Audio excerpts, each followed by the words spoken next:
मित्रों, कई बार आप लोग ऐसी गलतियां कर देते हैं या कर बैठते हैं जिससे शिव क्रोधित हो जाते हैं।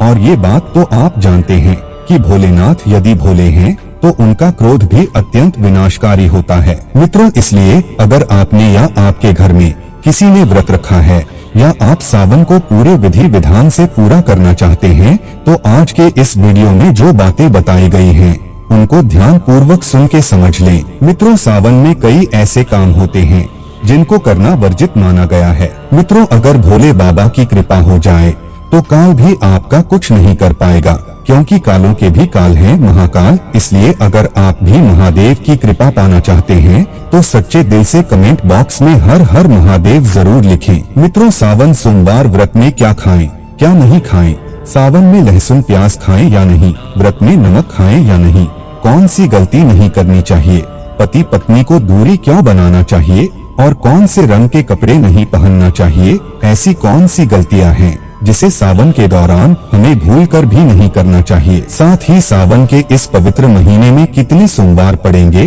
और सावन की समाप्ति कब है, आइए जानते हैं सब कुछ इस वीडियो में। मित्रों, सावन का महीना कोई मामूली महीना नहीं होता है। ये महीना साक्षात एक ऐसे प्रेम की सौगात लेकर आता है जो कि भक्तों को बड़ी बेसब्री से इंतजार रहता है। सावन का महीना इतना पवित्र होता है जिसका आप अंदाजा भी नहीं लगा सकते। वैज्ञानिक मानते हैं सावन में प्रकृति आपस में बातें करती है और वातावरण सुगम हो जाता है, हरियाली के उत्पत्ति होती है और नए नए बीज उगते हैं, वर्षा आदि होती है। इस मौसम में हरियाली साक्षात महादेव का स्वागत करती है और महादेव से बातें करती है। आपको बता दें, शास्त्रों में सावन सोमवार का व्रत जो भी महिला या पुरुष करते हैं तो वह व्यक्ति भगवान भोलेनाथ का सर्वाधिक प्रिय हो जाता है। ऐसे व्यक्ति को भगवान भोले बाबा अपनी शरण में ले लेते हैं। लेकिन क्या आप जानते हैं, सावन में 10 ऐसे नियम हैं जो आपको जानना बहुत ही आवश्यक है। अगर इन नियमों का पालन अगर आप अपने जीवन में नहीं करते हैं तो आपको भगवान शिव के क्रोध का सामना करना पड़ सकता है। आपका पूरा परिवार गरीबी, निर्धनता और बर्बादी का सामना कर सकता है। मित्रों, आज की वीडियो बहुत ही खास है। वीडियो को अंत तक जरूर देखें, क्योंकि अधूरा ज्ञान हमेशा खतरनाक साबित होता है। इसलिए वीडियो को पूरा अंत तक जरूर देखें। तो मित्रों, चलिए जानते हैं। सबसे पहले जानते हैं सावन सोमवार व्रत की तारीख। पहले सोमवार का व्रत 10 जुलाई, दूसरे सोमवार का व्रत 17 जुलाई, तीसरे सोमवार का व्रत 24 जुलाई, चौथा सोमवार व्रत 31 जुलाई, पांचवा व्रत 7 अगस्त, छठा सोमवार व्रत 14 अगस्त, सातवां सोमवार व्रत 21 अगस्त और आठवां सोमवार 28 अगस्त को रखा जाएगा। मित्रों, अब जान लेते हैं सावन सोमवार के व्रत में क्या खाना चाहिए और क्या नहीं खाना चाहिए। अगर आपने सावन सोमवार का व्रत रखा है तो आप इस दिन सात्विक भोजन ही करें। ये निर्जला व्रत नहीं होता, इसलिए इस व्रत में सेंधा नमक से बनी चीजें खा सकते हैं। अगर आपने फल खाने पर संकल्प लिया है तो नमक भूलकर भी ना खाएं। आप फल वगैरह ही खाएं और कुछ मत खाएं। व्रत में गन्ने का जूस मत पीना, उसमें नमक पड़ा होता है। बाहर का जूस भी मत पीना, उनके बर्तनों में भी नमक पड़ा होता है और वो नमक आपके मुंह तक जाएगा तो आपका व्रत खंडित हो जाएगा। व्रत में डिब्बाबंद जूस नहीं पीना चाहिए, उसमें कई केमिकल पड़े होते हैं जिससे व्रत टूट जाता है। मित्रों, सावन में कई बार शुक्रवार का दिन पड़ जाता है तो खट्टा भूलकर भी मत खाना, क्योंकि माता संतोषी इस दौरान जागृत अवस्था में हो जाती हैं, वो रुष्ट हो जाएंगी। इस दिन आप पानी पूरी, इमली की चटनी वगैरह, खट्टे फल वगैरह जाने अनजाने में भी मत खाना, क्योंकि इससे माता संतोषी क्रोधित हो जाएंगी। एक बार माता संतोषी रुष्ट हो गई तो आपको जिंदगी भर कष्ट भोगना पड़ेगा। माता रानी भोली हैं, पर सावन के महीने में जो भी शुक्रवार के दिन खट्टा खाता है उसे परेशानी और माता के क्रोध का सामना करना ही पड़ता है। सावन में साधारण नमक फलों पर लगाकर या अमरूद के बीच में भरकर भूलकर भी नहीं खाना चाहिए। आप सेंधा नमक फलों पर लगाकर खा सकते हैं। सावन के व्रत में चाय आप पी सकते हैं, लेकिन चाय में नमक मत डालना, इससे हड्डियां गल जाती हैं। सावन के व्रत में दूध नहीं पीना चाहिए, इससे भगवान शिव क्रोधित हो जाते हैं। सावन में हल्दी मिलाकर दूध पीने से भयंकर श्राप लगता है। सावन में बच्चों को दूध पी लेना चाहिए, पर घर में बड़ों को दूध नहीं पीना चाहिए। यदि सावन का व्रत अगर आपने मीठा रखा है तो आप खीर पराठा या दही पराठा खा सकते हैं। आप चाहे तो सेंधा नमक से बने आलू के पकवान खा सकते हैं। आलू की सब्जी कुट्टू के आटे की रोटी के साथ खा सकते हैं, लेकिन आटा ध्यान से देख लें, पुराने आटे में कीड़े पड़ जाते हैं, जिससे आपका व्रत खंडित हो सकता है।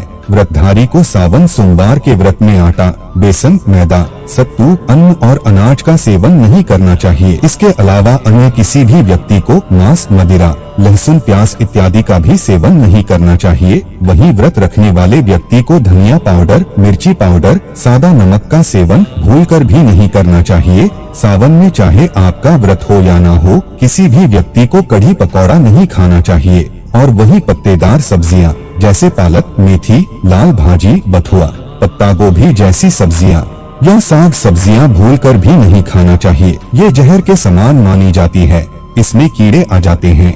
और जो भी व्यक्ति सावन में बैंगन की सब्जी खाता है, उस व्यक्ति को घोर पाप लग जाता है। इसी कारण लोग द्वादशी और चतुर्दशी पर बैंगन नहीं खाते। मित्रों, सावन के पवित्र महीने में कौन सी गलतियां नहीं करना चाहिए? ये गलतियां पाप का भागीदार तो बनाती ही हैं, साथ ही साथ ऐसा व्यक्ति नरक में अटका रह जाता है।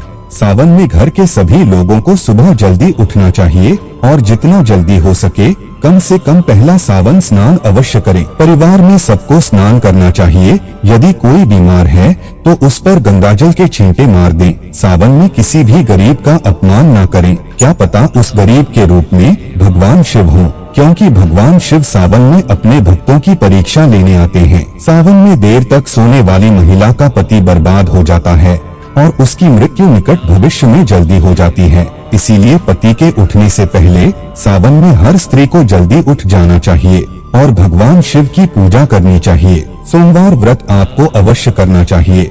ऐसा करने से धन लक्ष्मी का वास होता है।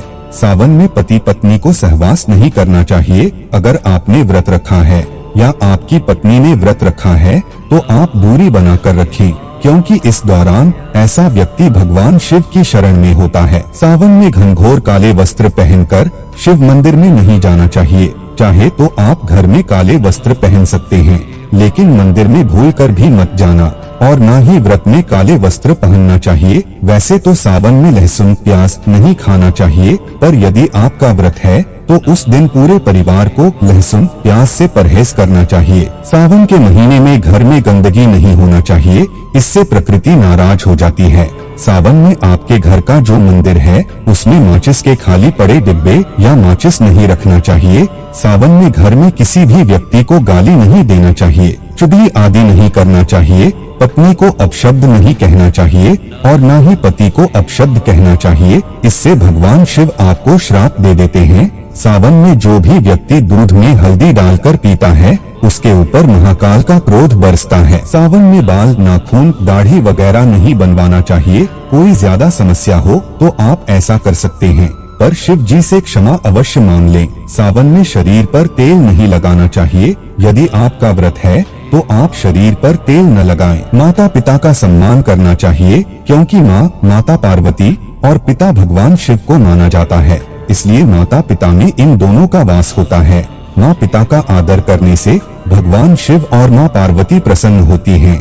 सावन में देवी देवता से जुड़ी कोई भी शुभ चीज उपहार के तौर में कभी किसी को मत देना, नहीं तो भगवान शिव आपके घर से सदैव के लिए चले जाएंगे। मित्रों, अब जानते हैं सावन के इस पवित्र महीने में शिवलिंग पर कौन कौन सी चीजें नहीं चढ़ाना चाहिए जिससे आपको पाप ना लगे। शिव पुराण के अनुसार शिव भक्तों को कभी भी भगवान शिव को तुलसी, हल्दी और सिंदूर सहित ये 6 वस्तु नहीं चढ़ाना चाहिए। पौराणिक कथा के अनुसार केतकी के फूल ने ब्रह्मा जी के झूठ में साथ दिया था, जिससे नाराज होकर भगवान भोलेनाथ ने केतकी के फूल को श्राप दिया।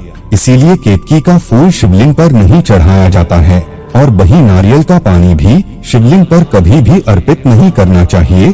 शंख से जल भी भगवान भोलेनाथ को नहीं चढ़ाना चाहिए। शास्त्रों के अनुसार सुबह 5 बजे से लेकर सुबह 11 बजे तक शिवलिंग पर जल चढ़ाना बहुत ही शुभ और अत्यंत मंगलकारी होता है। कभी भी शाम के समय शिवलिंग पर जल न चढ़ाएं। शास्त्रों के अनुसार शिवलिंग पर काली मिर्च चढ़ाने से रोगों का नाश होता है। इसके साथ ही सुख समृद्धि की प्राप्ति होती है। घर में कभी भी अंगूठे के आकार से बड़ा शिवलिंग नहीं रखना चाहिए और शिवलिंग पर जलधारा अवश्य होना चाहिए। भगवान भोलेनाथ को टूटे हुए अक्षत कभी अर्पित नहीं करना चाहिए, इससे वो क्रोधित हो जाएंगे। सावन के पवित्र महीने में कटे फटे बेलपत्र शिवलिंग पर अर्पित नहीं करना चाहिए। बेलपत्र की संख्या 3 होना चाहिए। बेल पूरे साबुत होना चाहिए, लेकिन आप 6 महीने पुराना बेलपत्र भी शिवलिंग पर अर्पित कर सकते हैं, लेकिन वो कटा फटा ना हो। 6 महीने तक बेलपत्र पवित्र और शुभ माना जाता है। सच्चे दिल से बेलपत्र शिवलिंग पर चढ़ाने से 21 मनोकामनाएं पूर्ण हो जाती हैं।